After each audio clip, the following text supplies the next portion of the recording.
Ask मुफ्ती तारिक मसूद। बेवा और यतीम को ज़कात देने का हुक्म।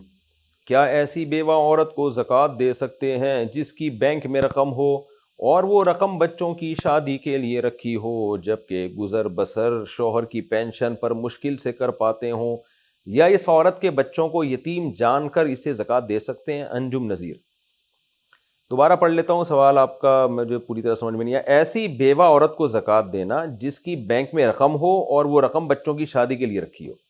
देखें, बेवा औरत के पास अगर इतनी रकम है जो 52.5 तोला चांदी के बराबर है, तकरीबन 60-70 हज़ार रुपये बनते हैं आज के पाकिस्तानी हिसाब से, वो नेट पे सर्च कर लीजिएगा 52.5 तोला चांदी का क्या रेट चल रहा है।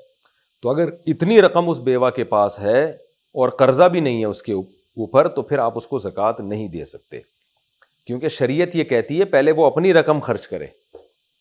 अब क्या करती हैं ख़वातीन, कहती हैं हमने वो आड़े वक्त के लिए सोना रखा हुआ है अपने पास। तो आड़ा वक्त तो आ गया ना, जब आप इतनी गरीब हो गई कि आपके पास खाने के पैसे नहीं है और गुजारे के पैसे नहीं है, तो शरीयत कहती है दूसरों से ज़कात लेने के बजाय अपने पैसे खर्च करो।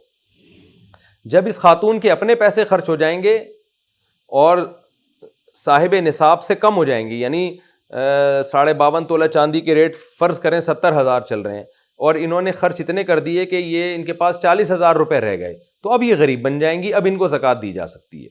तो जब तक ये साहिब निसाब हैं, चाहे बेवा हों या शौहर ज़िंदा हों, तो उनको ज़कात नहीं दी जा सकती। तो इनसे कहें वो पैसा खर्च कर लें, अपने काम में ले आएँ, फिर आप इनको ज़कात दे दें। रहा ये मसला कि वो बच्चों की शादी के लिए रखा हुआ है, तो फिर बच्चों की शादी के लिए कैश अमाउंट ना रखें, या तो बच्चों को मालिक बना दें वो, यानी अगर नाबालिग बच्चे हैं तो बस इतना ही कह देना काफ़ी है कि बाप चूँकि मौजूद नहीं है, तो बस इतना ही कह देना काफ़ी है कि ये रकम आज से मेरे बच्चों की है, तो फिर ये खातून गरीब कहलाएंगी, फिर इन खातून को ज़कात दे सकते हैं।